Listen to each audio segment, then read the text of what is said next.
Que le hicieron dos periodistas, María O'Donnell y Ernesto Tenenbaum, a María Eugenia Vidal hace pocos días. No, vi un videito chiquitito, vi un videito que anda circulando en las redes chiquitito, no, la verdad que no. Pero el videito sí lo vi.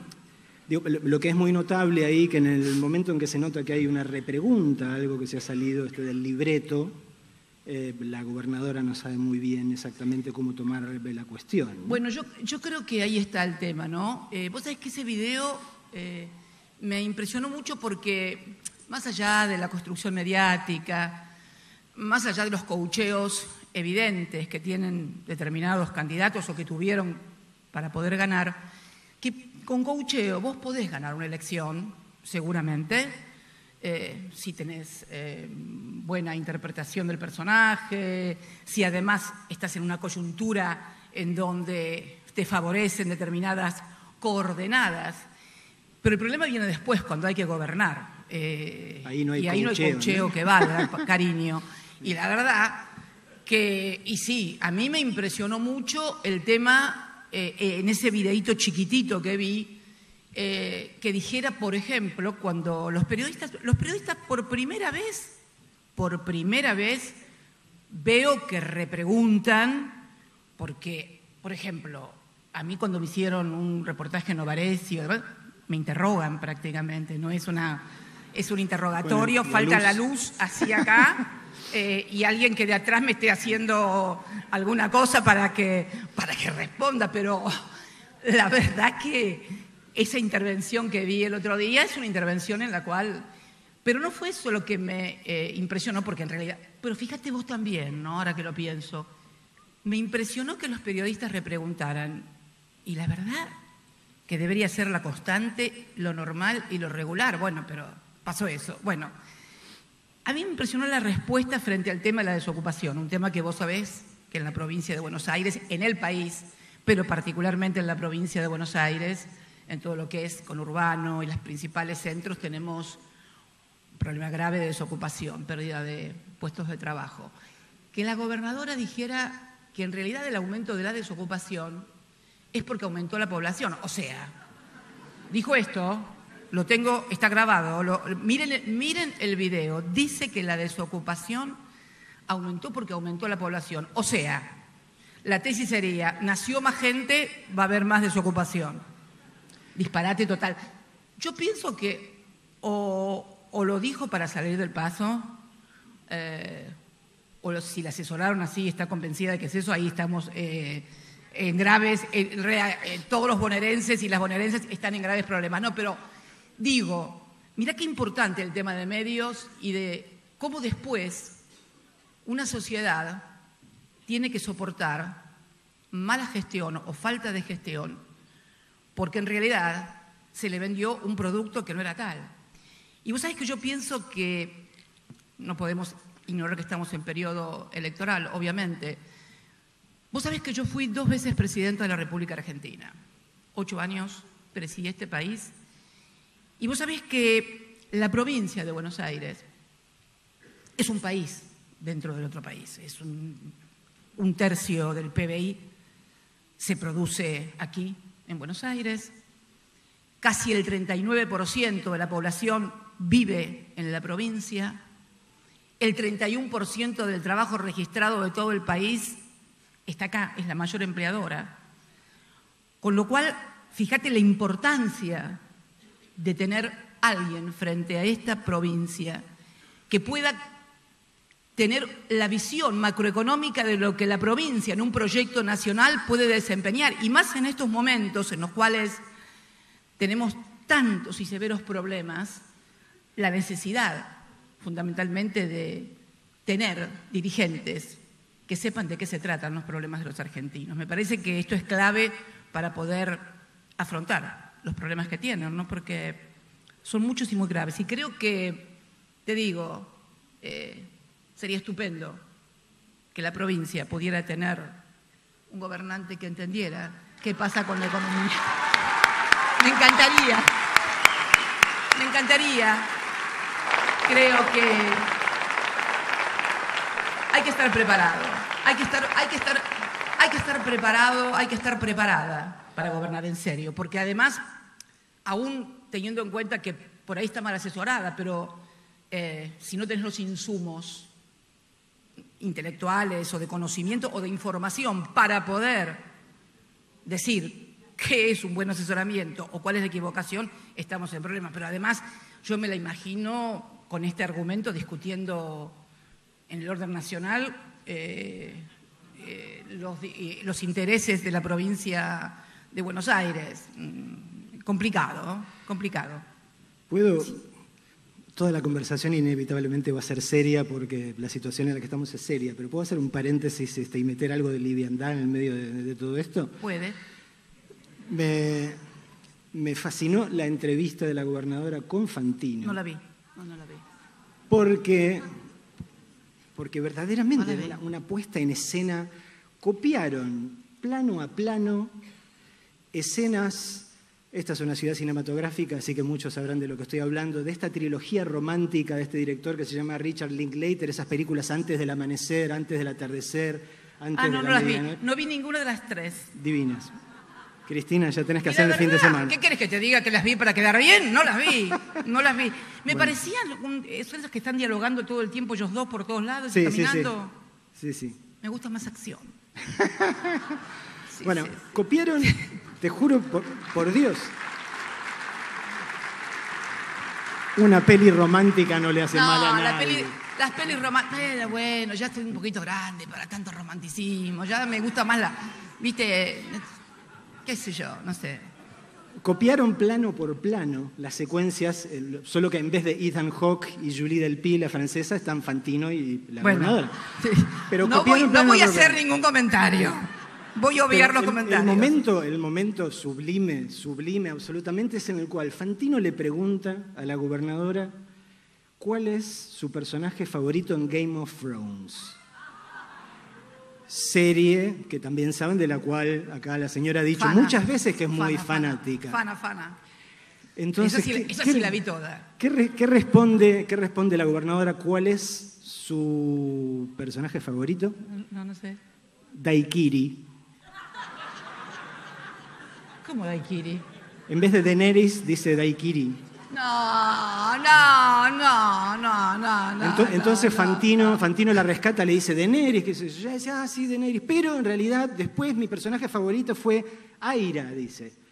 No Arya. Y yo dije, una de dos, no está hablando de la más chica de la casa Stark, sino está hablando de César Aira, un escritor de Flores, pero no trabajaba en Game of Thrones. Eso te pasa, ¿sabés por qué, Marcelo? Porque sos muy versado cinematográficamente, ¿viste?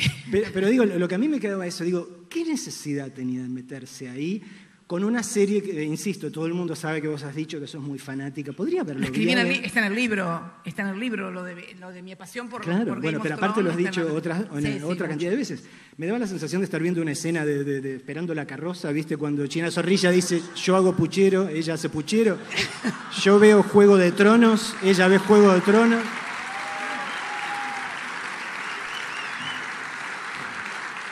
Aunque creo que se debe haber confundido de canal y debe haber visto Juego de Cócteles, porque que yo sepa, Daiquiri no hay ningún personaje en ninguna serie. La voy a ver, lo voy a mirar, te mando el termino video, de acá y me pongo a ver el programa. Pero digo, bueno, más allá de este momento de liviandad, digo, lo terrible es, digo, lo que vos decías en el sentido de, si te coachean podés zafar un discurso y podés zafar un programa de televisión, pero nadie te coachea para gobernar bien, ¿no? Y la cosa está muy mal, digo, qué sé yo. Fernanda Raberta lo debe tener claro, yo veía en el diario hace un rato, hubo más de un centenar de comerciantes marplatenses que pidieron la emergencia económica porque ya llevan más de 150 locales clausurados en los últimos años. El hecho de, bueno, esto Axel lo debe tener claro también, digo, ¿cuánto le garpa al gobierno de la provincia de Buenos Aires a cada escuela en materia de vianda por 25 mangos? 25 mangos para lo que para muchos pibes es la única comida del día. ¿Cuánto sale un kilo de manzanas en un súper chino, barato de la vuelta? Menos de 75 mangos no te sale. O sea, le estás dando por único alimento del día el equivalente a una manzana y media a un niño, a un adolescente. Digo, estas me parece que son las cosas a las que hay que responder, ¿no? Este es el tema de la impostación, del gaucheo, de la falta de... Yo digo, no quiero adjetivar, nos han adjetivado tanto a nosotros, han hecho tanto uso y abuso de adjetivos, que me parece que cuando uno ve lo que está pasando y demás no necesita realmente adjetivar, simplemente contar lo que está pasando, mirar y saber mirar, y fundamentalmente también sí darle a la sociedad la expectativa, yo no diría expectativa, la esperanza de que las cosas no solamente van a cambiar, sino que tienen que cambiar y que tenemos que ayudar todos para que esto sea así, porque estamos muy mal. Lo que vos decías de Mar del Plata, Fernanda, la otra vez cuando se presentaron también acá los compañeros y compañeras del Frente de Todos, yo mandé un video donde hablaba de Fernanda, de nuestra Fernanda, y decía que Fernanda tiene sensibilidad, porque ¿sabés lo que pasa? Además de la capacidad, ella se ha preparado también, tiene sensibilidad. Los problemas que tenemos hoy en la Argentina requieren capacidad y sensibilidad frente a esos problemas. Con capacidad sola tampoco. Por eso creo que Fernanda es una apuesta fuerte, una joven fuerte aquí en la ciudad de Mar del Plata, con sensibilidad y capacidad. Sobre todo también cuando escuchás algunas observaciones, algunos discursos, no voy a hacer mención a ningún dirigente opositor. Vos sabés que el otro día me decía alguien, yo nunca critico a mis opositores, a ver si todavía se dan cuenta y corrigen. Me dio mucha gracia, ¿no? Y creo que hay algo de eso. Así que nada, bueno, creo que sinceramente es necesario que todos tengamos el esfuerzo y también la responsabilidad de organizarnos para que esto cambie. Esto no cambia si no nos organizamos, si no nos unimos y si no nos integramos. No cambia solamente porque sí. Hay que poner el esfuerzo de cada uno de nosotros y de todas y de todos. Vos podés decir todes ahora. Y de todes. Bien. Hablando de capacidad y sensibilidad, nos estamos acercando a lo que sería formalmente el 4º aniversario de aquel que fue tu último discurso como presidenta en ejercicio del 9 de diciembre de 2015. Una ocasión que en el libro recordás así, decís, fue una plaza única, imborrable. Aquel fue un acto distinto a todos. Y ahí, bueno, le hablaste a todos los que habíamos ido a despedirte y a expresarnos el cariño que te teníamos y que te tenemos, pero no nos hablaste solo a nosotros. Ahí hay una parte en la que decís también les hablé a los que habían votado a Macri porque les había prometido que no iban a perder nada de lo que ya tenían y que solo querían cambiar lo que estaba mal. ¿Hay alguien acaso que pueda sustraerse a semejante promesa? Ay, la verdad que cuando me acuerdo de aquella tarde del 9 de diciembre del 2015, vos sabés, eran un montón de cosas que yo sentía ese día. La primera cosa que, eso fue muy íntimo, eso no lo escribí en el libro, pero la cosa más íntima que sentí fue que yo sentí que había cumplido con Néstor. Yo sentí que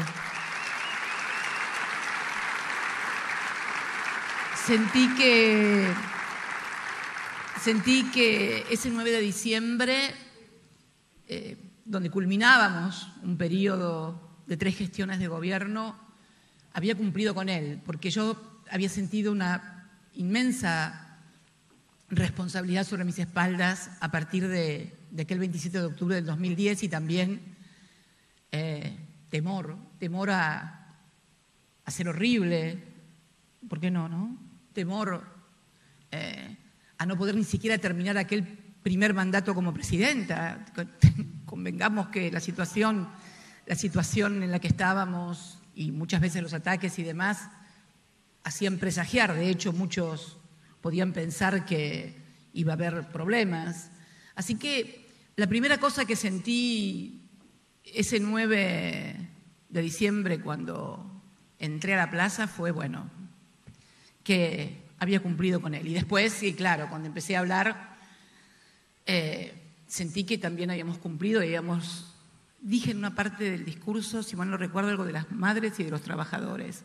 Dije que, la verdad que, dije que después de 12 años y medio de gestión, podíamos mirar a los ojos de las madres, de las abuelas y de los trabajadores y que nunca los habíamos traicionado. Y la verdad que en un país de tantas promesas, de tantas mentiras,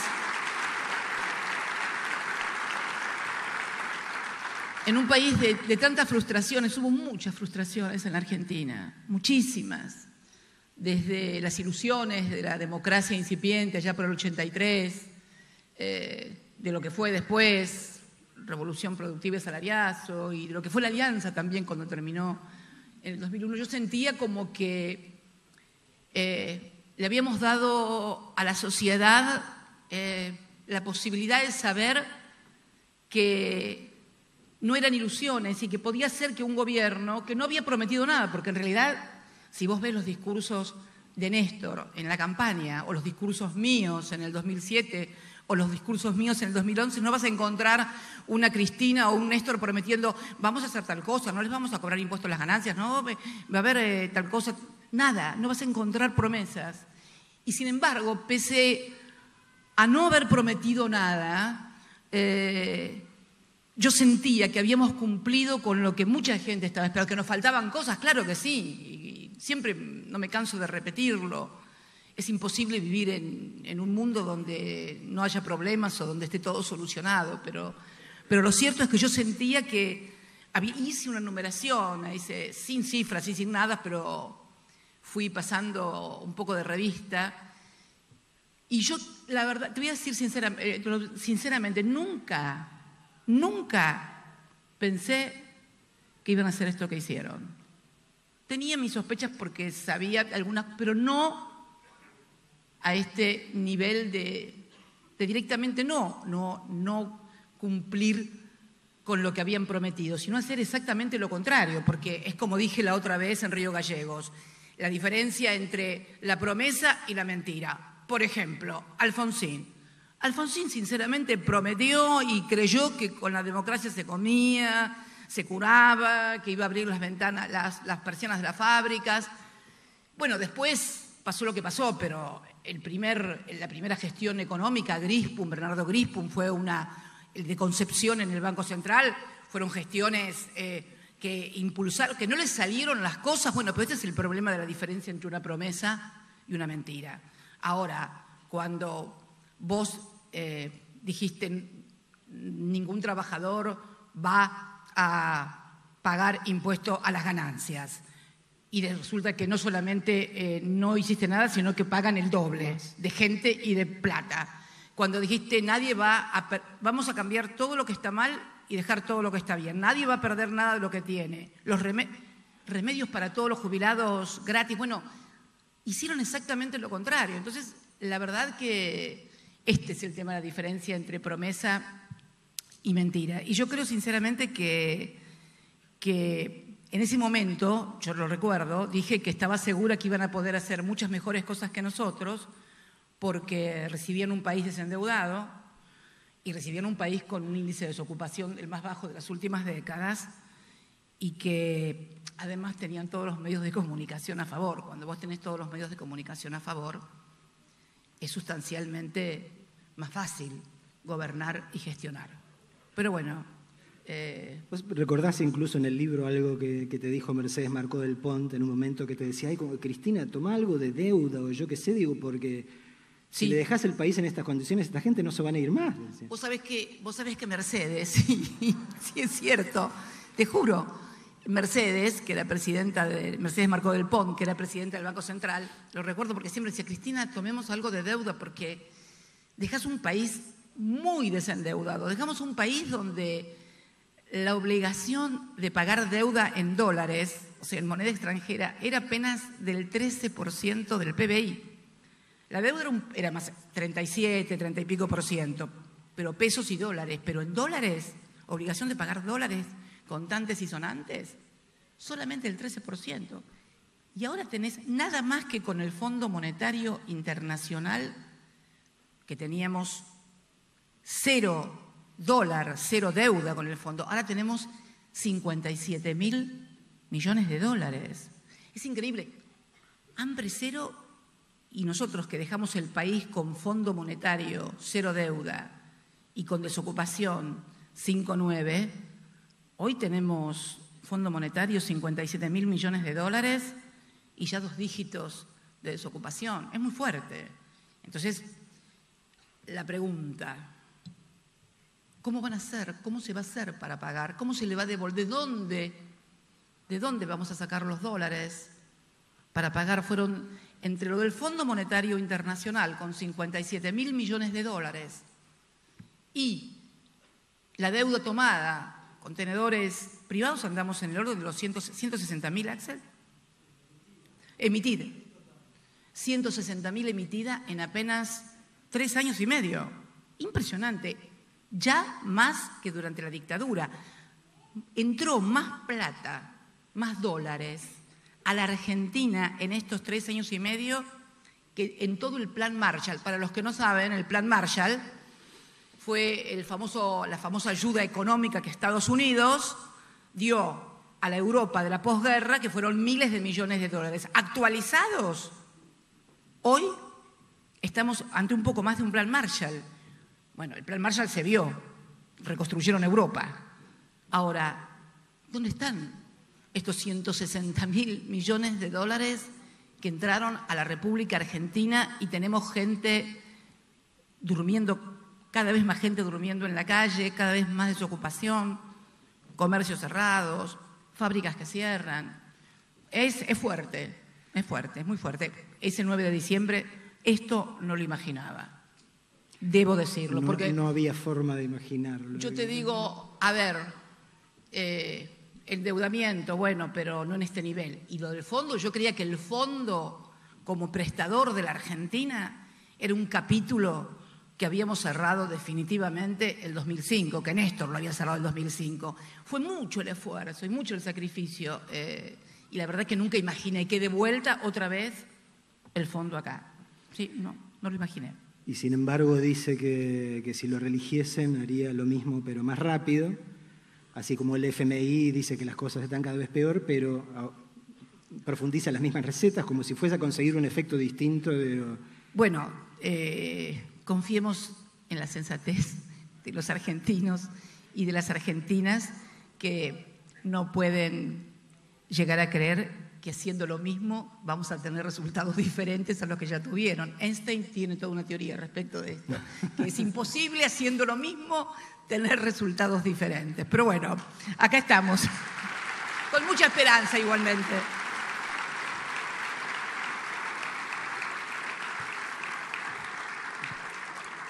Hablando de la sensatez del pueblo argentino, digo que también hay que reflexionar sobre los obstáculos que el poder ha puesto a la sensatez del pueblo argentino. Sí, porque claro. no es un pueblo de tontos, pero cuando te imposibilitan pensar, te imposibilitan pensar. Es cierto. En el libro vos recordás que Axel reflexionaba sobre el mecanismo que usaron para poner a tantos sectores en contra de tu gobierno, ¿no? A ver, déjame leer. Dice, por ejemplo, la resolución 125 de retenciones móviles a los pequeños productores, para lo que habían creado las retenciones segmentadas y que terminaron defendiendo los intereses de las cerealeras.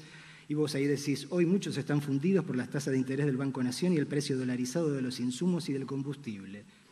O cómo manipularon la regulación cambiaria, lo que cepo, esa mala palabra, para que la clase media defendiera, decís vos, los intereses de la timba financiera y los grandes fugadores de divisas, y hoy no solo no pueden ahorrar en dólares, sino que tampoco lo pueden hacer en pesos.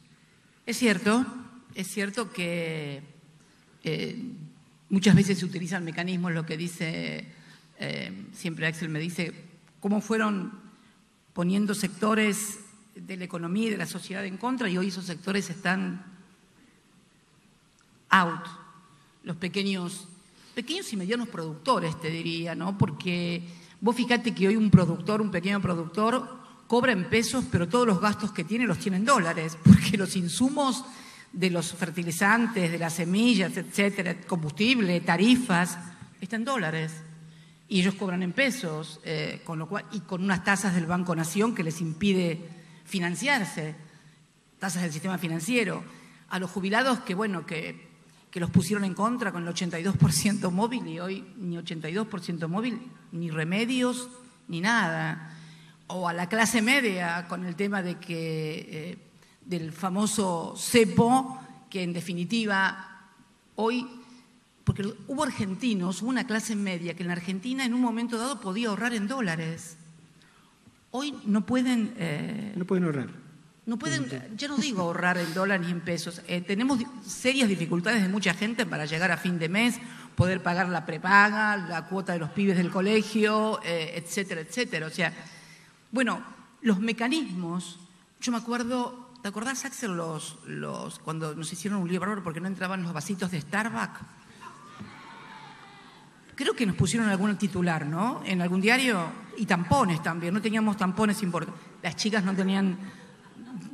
No voy a hacer ningún comentario al respecto de mal Capa gusto. De mañana. Pero mío, para mí, por mi edad. Nada. Pero realmente, bueno, estas cosas, ¿no? Estas cosas. Y bueno, la verdad que uno se piensa, y lo que vos decís, ¿no? Y señalás, no dejan pensar a la gente, es cierto. La gente tiene muchas dificultades de cómo llegar a fin de mes, de cómo terminar, y de repente le están llenando la cabeza y prenden la televisión y dale que va.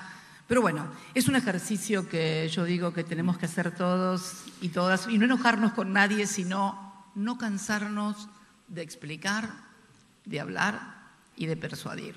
Que de eso se trata en definitiva la política también, ¿no? Hay,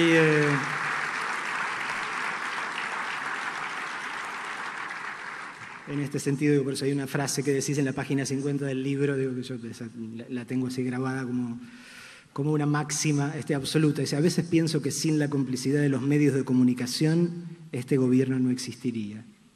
Y claro, a ver, imagínate si uno recuerda, hace memoria sobre lo que fue nuestra gestión, los titulares de los medios, la televisión, las radios. Imagínate que hubieran tenido un nivel de crítica, no digo similar, parecido. Realmente debemos concluir que la única manera es un blindaje mediático. Yo no vi este blindaje mediático, no lo vi ni con el presidente Alfonsín, ni con De la Rúa, ni con Menem, no lo vi con... Algo parecido a esto fue el blindaje mediático de la época de la dictadura, donde no se sabía absolutamente, no salía en ninguna etapa, desaparecieron tantos, mataron a tal, secuestraron al otro. Creo que si tengo que comparar un blindaje mediático acerca de lo que sucede en la calle, en la realidad, en la vida cotidiana de las personas y lo que se refleja en los medios, creo que la única etapa política institucional comparable con esta que estamos viviendo en relación al blindaje mediático es única y exclusivamente con la dictadura militar, porque Alfonsín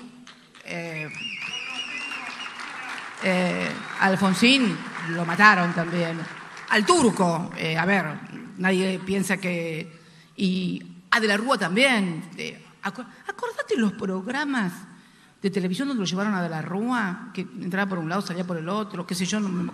Acordate, había otro programa de un muñequito que saltaba. Imagínate que ese nivel de difusión, de propaganda en programas masivos, donde todo fuera ahora. Por eso te digo que uno cuando compara este blindaje, a mí la única similitud, la única analogía exacta que hay es únicamente con la dictadura. No tengo registro y yo creo que ningún argentino ni ninguna argentina con honestidad intelectual puede desmentir esto, ¿no? O sea, puede estar de acuerdo o no estar de acuerdo pero desmentirlo o negarlo, no. Pero lo llamativo es que uno podría caer en el error de que pensar que semejante manejo de los medios, obviamente, sobre todo le dificulta pensar y razonar a la gente más sencilla, a la gente que tiene menos muñeca o cintura con el tema de los medios, que está en peor capacidad de codificar determinadas cosas. Pero caen todas las clases sociales acá. Sí, claro. Acá hay una anécdota que vos mencionás de una cena en diciembre de 2018 con un empresario industrial de multinacional argentina. Sí, claro. Sí, es bueno lo que vos señalás, porque uno podría pensar entonces que esto de la manipulación, porque una cosa está el blindaje y también está la manipulación. Por un lado, el blindaje es no decir lo que sucede. La manipulación no solamente es eso, sino que además le agregan cosas para manipular la opinión pública o para que la gente, o basándose en los prejuicios. Sí, yo tuve una cena con un industrial muy importante, una multinacional muy importante del país de alimentos, y la verdad que en un momento dado no pude con mi genio y le pregunté, porque claro, la situación ahora, imagínate, de los alimentos, las pérdidas, la caída de consumo, la competencia con productos importados que tienen los alimentos también, ¿no? En fin, todo lo que es la situación. Y la verdad que a mí me intrigaba casi a nivel sociológico, porque esta es una empresa que tuvo su origen en el primer peronismo, como tantas empresas nacionales que después crecieron y mucho, y realmente muy eficiente, una empresa eficiente y demás. Yo decía, ¿por qué razón apoyaron el advenimiento de este gobierno o todavía lo siguen apoyando? Entonces yo le pregunté, dígame, ¿yo puedo preguntarle algo? Sí. Pero bien, le digo, no es chicana, no se enoje, no se ofenda. ¿Qué hice yo? ¿O qué hacen los peronistas, o kirchneristas, los populistas, como quieran llamar, que en un momento dado ustedes, pese a que se cansaron de ganar plata con nosotros, con nuestro gobierno, porque había mucho consumo, porque la gente podía comprar cosas, ¿por qué? Y vos sabés que no me dijo nada y cambié de conversación porque tampoco era cuestión de arruinar la cena y terminar como una pesada preguntando cosas, ¿no? Pero la verdad es que hay mucho prejuicio también, sobre todo en el empresariado, ¿no? Y fíjate vos que si uno mira los balances de esas empresas, si uno mira el desarrollo económico de esas empresas, donde más dinero ganaron, donde más crecieron, fue en los periodos de los gobiernos que podríamos denominar populares, en donde hay consumo, en donde hay capitalismo. A ver, donde hay capitalismo. Porque, ¿no es cierto, Axel, a vos que alguno te acusó de soviético y no sé qué cosa rara? Mirá, soviéticos son estos. Mirá, yo te voy a explicar. Vos no sos soviético, estos son... ¿Alguien vio la película, vos ya que sos cinéfilo, ¿alguien vio la película Goodbye Lenin? Sí, la vieron, ¿no? ¿Se acuerdan de esa parte donde iban a esos lugares donde en la Unión Soviética compraban y no había marcas, había 2 o 3 tarritos y podías llevarte nada más que uno y un cachito de carne y nada más que un cachito de carne porque la ración era tanto de carne, tanto de azúcar, tanto de harina? Decime. Ahora va la gente y te dice, ¿me das 100 pesos de carne, 30 de pan? Ahora están racionadas, la gente está... Esto es un régimen no capitalista, donde la gente no puede comprar lo que quiere ni la cantidad de cosas que quiere. A ver, durante nuestra gestión, los supermercados rebosaban de mercaderías todas de primeras marcas. Vos podías elegir si te llevabas... No voy a hacer propaganda, pero si te llevabas esta gaseosa o aquella, ahora aparecen y proliferan marcas que nadie, la pindonga, el cuchuflito, marcas que nunca nadie conoció y hasta te venden productos que dicen, en lugar de leche, producto lácteo que contiene leche. ¿Qué es esto? ¿Esto es capitalismo? No. Capitalismo era cuando estaba Axel de ministro de Economía y la gente compraba y consumía.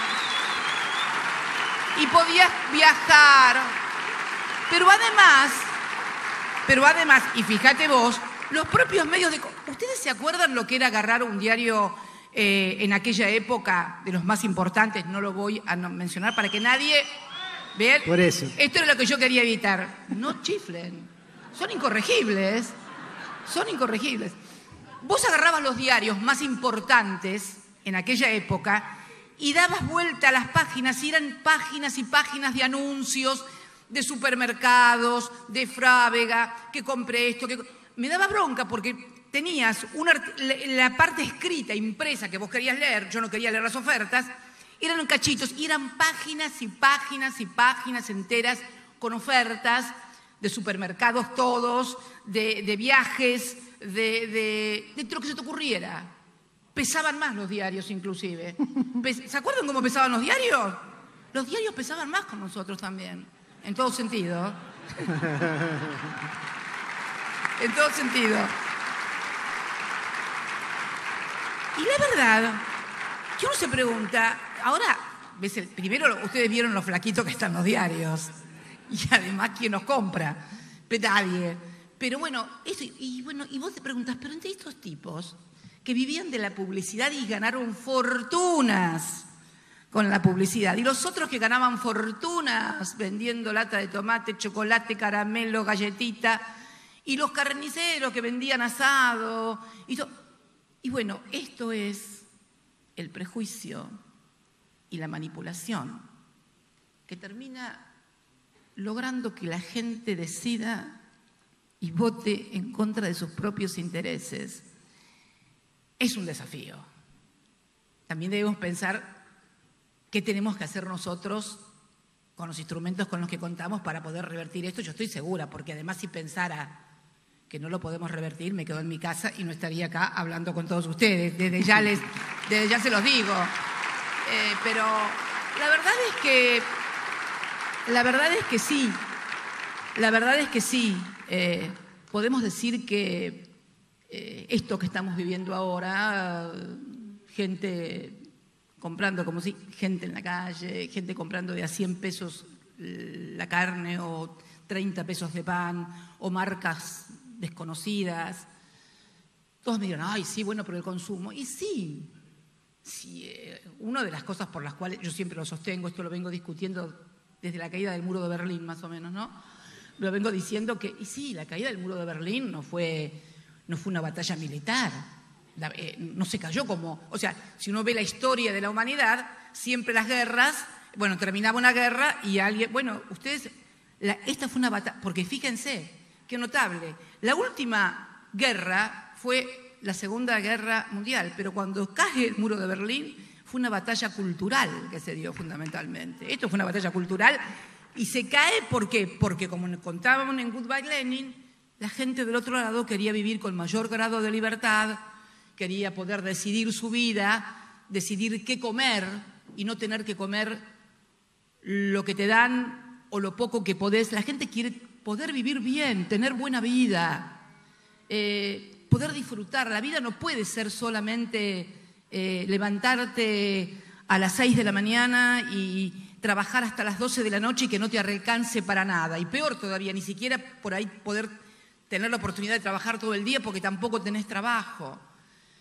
Por eso te digo, trabajo, dignidad, esas cosas. Y a mí me parece que me costaba, por eso cuando hablaba con este empresario, que es un empresario que había surgido su empresa a través de su padre allá en la década de los 50, el primer peronismo, pero bueno, no son peronistas claramente.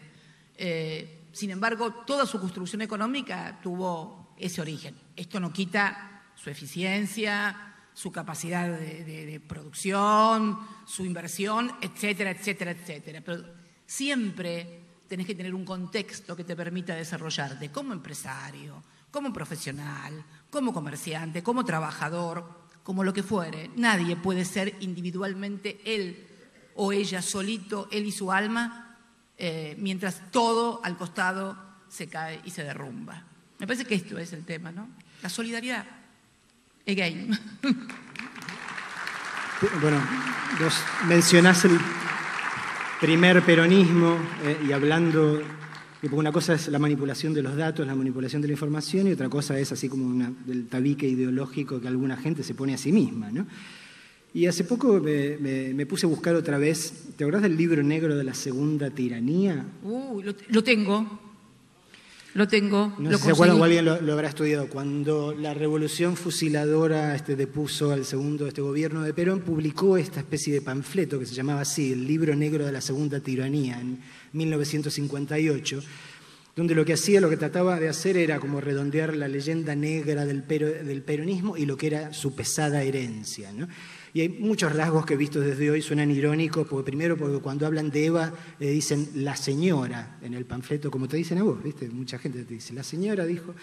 Y además en los capítulos, por ejemplo, parece que están hablando del kirchnerismo, de las acusaciones típicas de Cambiemos y el macrismo, el kirchnerismo. Por ejemplo, el capítulo 11 se llama Corrupción y desorden, ¿no?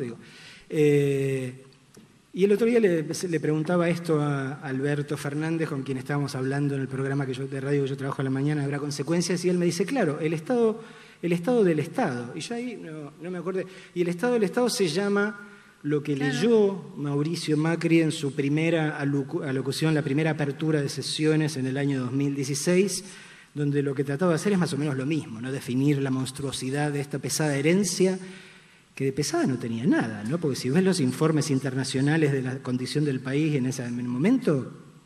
Mirá, siempre charlamos esto con Alberto. Yo tengo el libro ese. Hay un libro que se llamaba el libro de la segunda tiranía. Libro negro. El libro negro. Y ahí también hace mención a Juan Manuel de Rosas y a Encarnación Escurra. La primera tiranía sería esa. La segunda, y bueno, no sé, Perón y Eva, y bueno... No le demos ideas. Dejémoslo que fluya, pero la verdad que en el año 2012 el Banco Mundial publica que la Argentina había duplicado en la última década, o sea, del 2002 al 2012, la clase media en la Argentina. Nuestros gobiernos duplicaron la clase media. Son datos del Banco Mundial.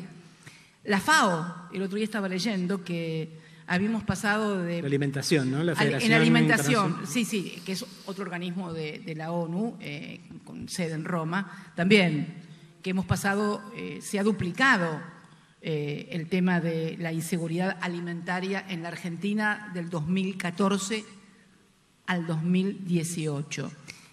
Y lo que no tenés vos, y sí tengo yo, y que tiene que ver con un problema también grave, como es el de la inseguridad, estuve leyendo el informe de la Procuración de la provincia de Buenos Aires, que informa los delitos anualmente con... Bueno, vos sabés que en la provincia de Buenos Aires el delito que más creció fue un 63% en el 2018 respecto del año anterior. Un 63% el delito de hurto agravado. Pero mirá el detalle, lo estuve leyendo porque me impresionó el detalle. Hurto agravado creció el 63%. ¿Y sabés qué? La mayoría es con arma blanca. ¿Qué quiere decir? Que no son delincuentes organizados porque nadie anda robando con un tramontina ni una navaja. Y además también creció un 25% la tasa de homicidios con motivo de robo. Bajó la del homicidio intercriminis. Eso significa cuando hay vinculaciones, ¿viste? Entre la víctima y lazos. Pero la verdad que lo que me impresionó fue esto. Digo, ¿cómo 63% de hurto agravado y la mayoría con arma blanca, con cuchillo?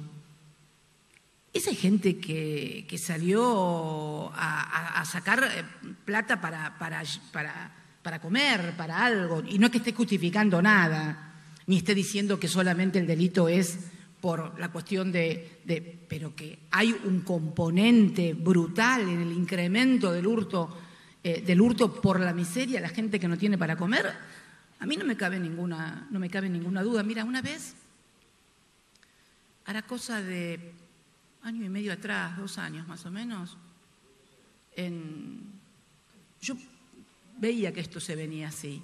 Un día, cenando con un importante funcionario judicial, no importa quién, le decía que de seguir adelante con estas políticas económicas que terminan en desempleo, en pérdida de poder adquisitiva, la inseguridad se iba a incrementar a niveles exponenciales. ¿Y por qué?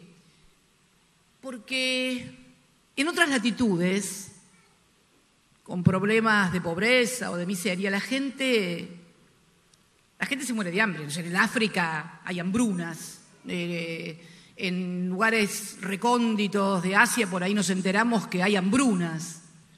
Pero en este continente, en América del Sur, el más desigual y el más violento también en materia de inseguridad también, el tema de la pobreza, de la miseria, de la caída de la gente, del aparato productivo, de que su hijo no tenga para comer, que no puedan comprarle un litro de leche, una bolsa de pan, darle un cacho de pan con dulce, genera esto.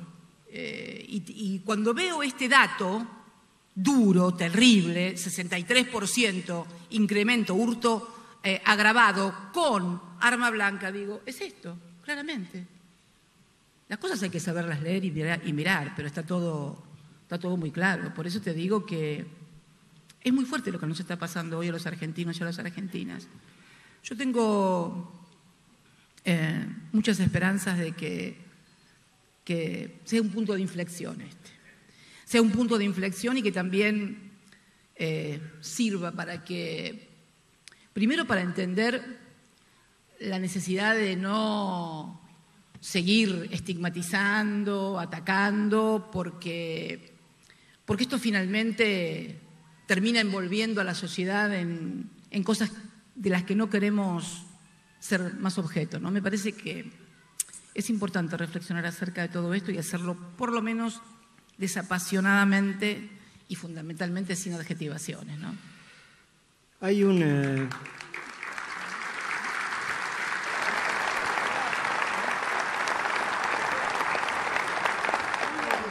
Hay otro discurso tuyo al que quería hacer referencia y del que vos hablas también en el libro. En una parte también vos decís que Máximo dice que los mejores discursos para vos fueron el primero de Néstor, también en el mismo lugar que estuvo Macri en el 2016, pero con un sentido que no podría ser más opuesto, cuando dijo aquello de vengo a proponerles un sueño y no pienso dejar mis convicciones en la puerta de la Casa Rosada.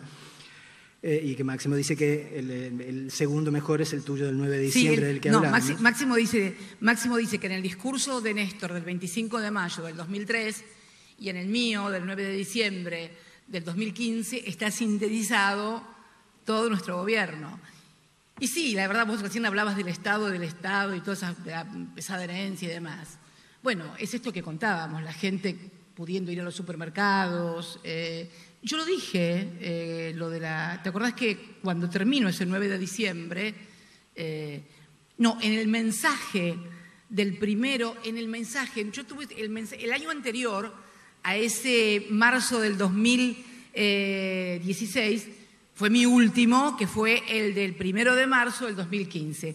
Y me acuerdo que ese día, cuando estaba por ir a hablar, estaba preparando y mirando mis papeles. ¿Te acordás que yo iba con una cosa así de alta de papeles? Bueno, el diario La Prensa habla de que yo dejaba un país difícil. Claro. ¿Difícil? Y ahí dije yo, dejo un país difícil para los dirigentes y dejaba un país fácil para la gente. Y esto era, en definitiva, lo que había pasado. Claro, porque, a ver,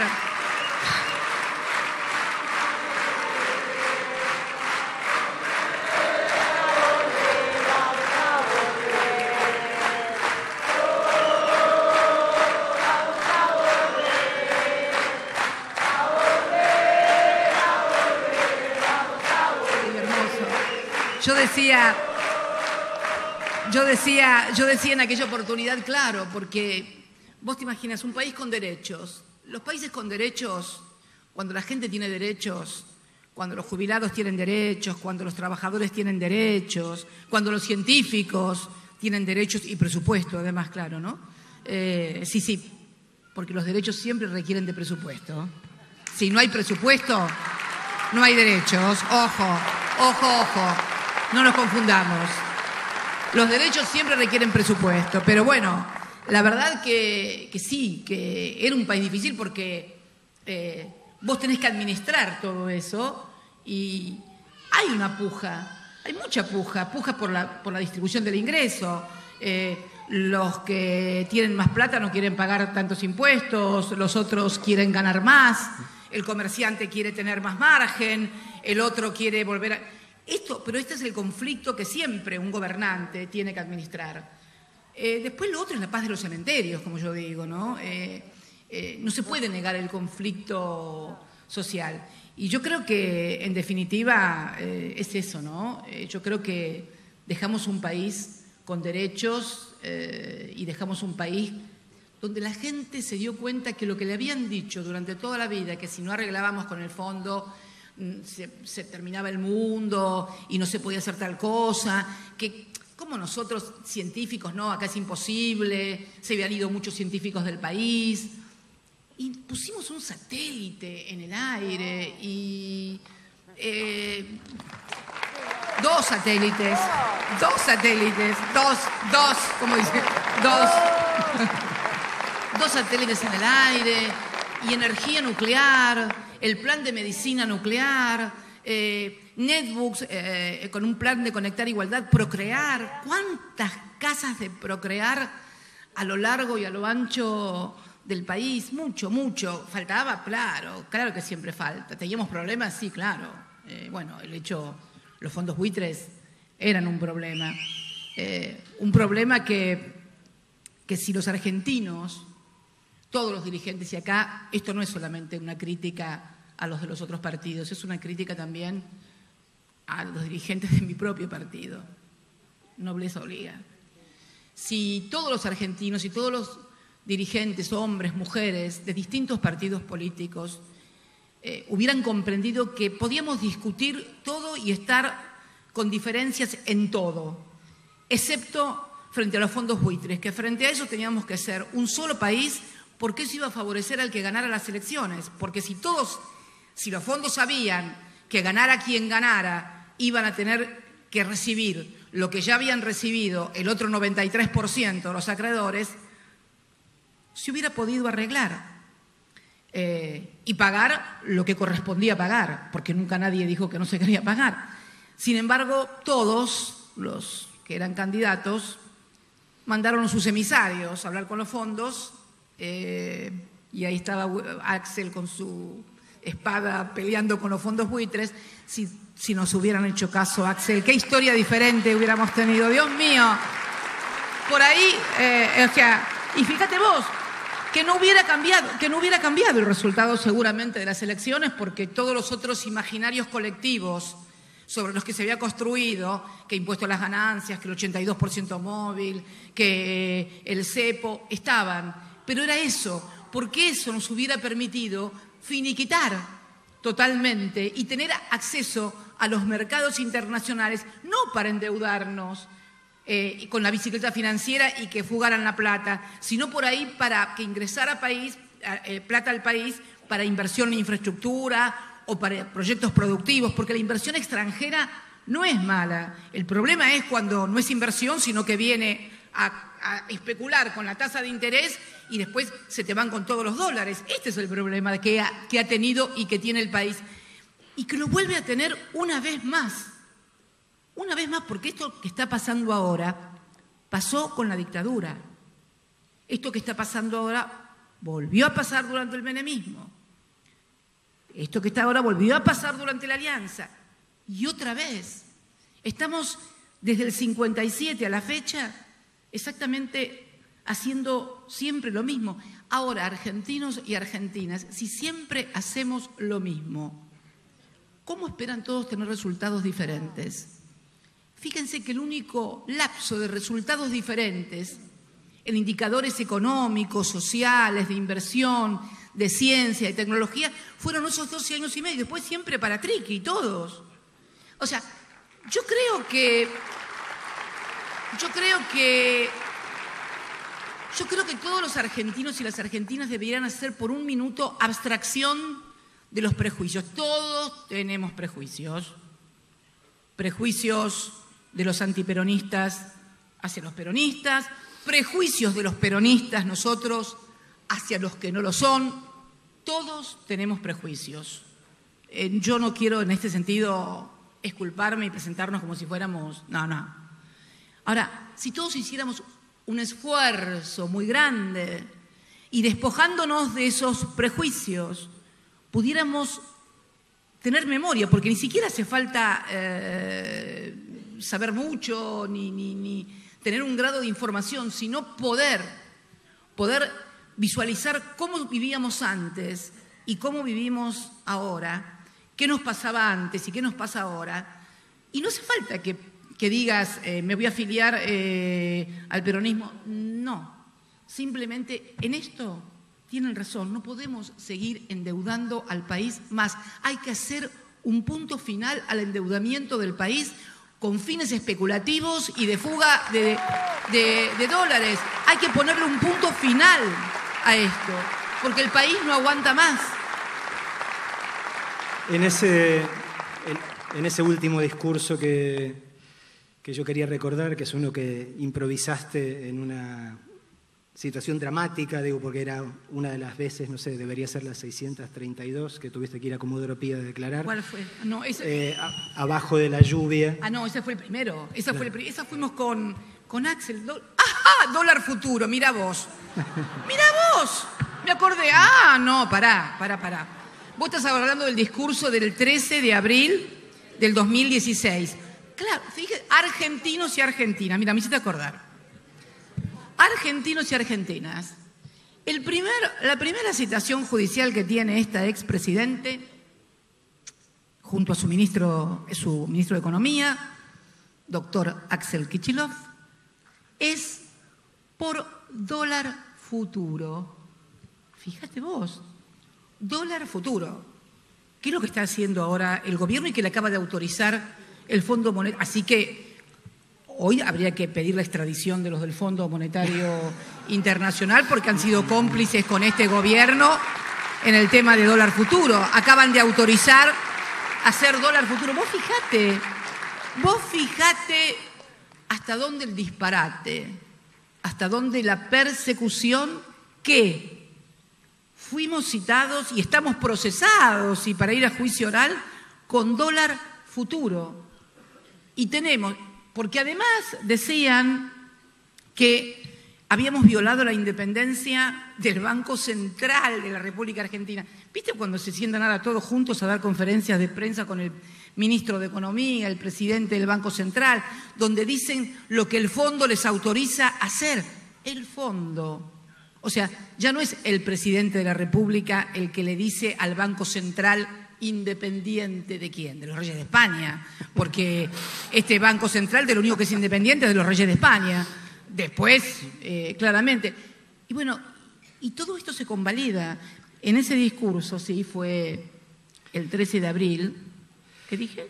¿Y esa fue la primera vez que hablaste? No, porque yo me fui porque me acordé, claro, me indigna realmente.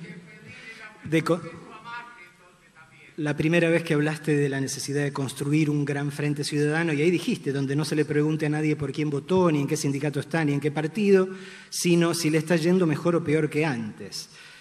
Y dijiste, les prometí que iba a seguir batallando para que la gente volviera a ser feliz. Así es. Para que vuelva a sentir que la libertad no es un sueño imposible.